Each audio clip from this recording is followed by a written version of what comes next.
মেহেদী হাসান মিরাজ সাম্প্রতিক সময়ে সবচেয়ে ধারাবাহিক এবং ভার্সেটাইল ক্রিকেটার হিসেবে ছড়িয়েছেন ত্রাস। সংবাদের শিরোনাম হচ্ছেন বারবার সাকিবের পর বাংলাদেশের আরেকজন জেনুইন অলরাউন্ডার, লোয়ার অর্ডারে কার্যকরী ব্যাটার, বুদ্ধিদীপ্ত অফ স্পিনার, মাঠে চনমনে ফিল্ডার।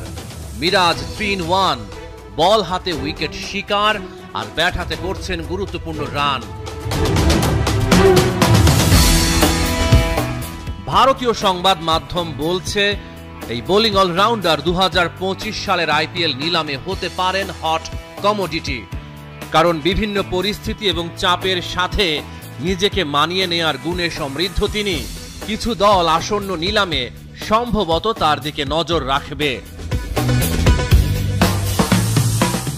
আইপিএলে 5 বারের চ্যাম্পিয়ন চেন্নাই সুপার কিংস, ধোনির দলে বরাবরই থাকে স্পিনারদের প্রাধান্য। চিপকের পিচ ঐতিহ্যগতভাবে টার্ন এবং বাউন্সের জন্য প্রসিদ্ধ। মেহেদী হাসান মিরাজ চেন্নাইকে করতে পারেন আরো সমৃদ্ধ। বছরের পর বছর ধরে সিএসকে মাঝের ওভারগুলো নিয়ন্ত্রণ করতে স্পিনারদের উপর অনেক বেশি নির্ভর করেছে, একটি কৌশল যা তাদের অন্য যে কোনো দলের চেয়ে বেশি হোম গেম জিততে সাহায্য করেছে। মিরাজ তার দক্ষতা দিয়ে তাদের স্পিন বিভাগে বৈচিত্র্য যোগ করতে পারে, সাথে ব্যাট হাতে অবদান রাখতে জানেন লোয়ার অর্ডারে। সঠিক দিক নির্দেশনা পেলে তার খেলার ধার আরো বাড়বে।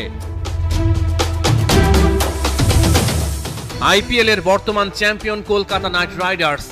এটা কোনো গোপন বিষয় নয় যে কেকেআর ও স্পিনারদের সমৃদ্ধ ইতিহাস রয়েছে। ইডেন গার্ডেন্স প্রায়ই স্পিনারদের স্বর্গ হয়ে উঠেছে। বরুণ চক্রবর্তী এবং সুনীল নারায়ণ এরই মধ্যে কলকাতার ডেরায় আছেন। কেকেআর সব সময় এমন বোলারের সন্ধানে থাকে যারা মাঝের ওভারগুলোতে পার্থক্য তৈরি করতে পারে। মিরাজ এই কাজের জন্য একটা ভালো অপশন। কলকাতা নাইট রাইডার্সের পরিকল্পনায় পুরোপুরি ফিট হতে পারেন এই অলরাউন্ডার। মানসম্পন্ন স্পিনারদের কদর দেয় Sunrisers Hyderabad. Rajiv Gandhi international stadium turning ট্র্যাকগুলোর অন্যতম।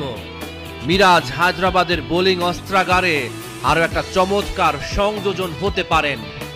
ফ্র্যাঞ্চাইজিটি অলরাউন্ডারদের অগ্রাধিকার দিয়েছে এবং মিরাজ এমন একজন যিনি ব্যাটে আর বলে সমান কার্যকর।